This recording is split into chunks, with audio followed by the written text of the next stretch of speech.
అన్నీ అనుకూలించి ఒకవేళ నిజంగానే ఆ చుక్కల కూటమి అధికారంలోకి వస్తే ఆ 3 పార్టీలు మళ్ళీ చుక్కల కూటమితో పాటు ఉంటాయి.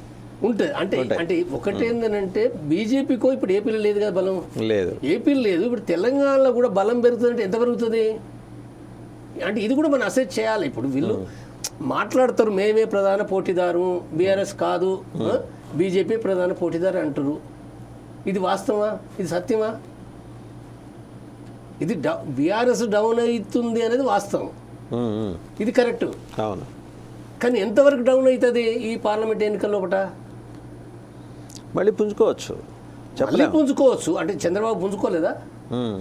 తెలుగుదేశం పార్టీ అంటే ఒక ఘోరమైన స్థితినిచ్చి, అంటే ఆ పార్టీ నుంచి కూడా ఎమ్మెల్యేలు ఫిరాయించారు కదా వైసీపీలో కూడా.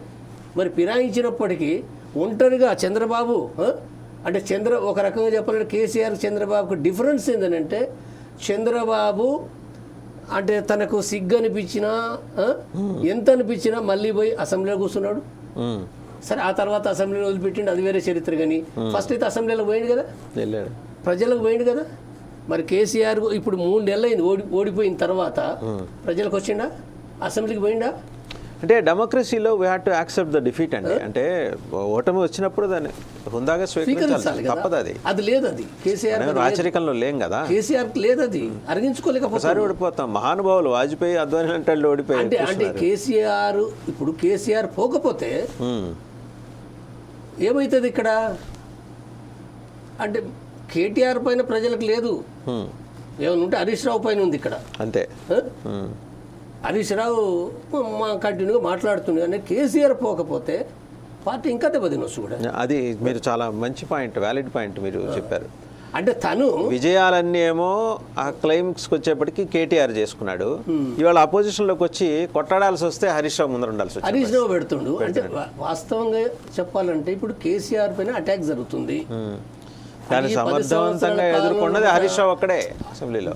ఇప్పుడు జరిగిన అవినీతి, కాళేశ్వరం ప్రాజెక్టు ఏవైతున్నాయో ఇలాంటి చర్చ జరుగుతున్నప్పుడు మరి ఈ చర్చ సందర్భంగా జవాబు ఇవ్వాలి కదా కేసీఆర్. తను జవాబు ఇవ్వాలి, అవసరమైతే కొన్ని తప్పులను ఒప్పుకోవాలి.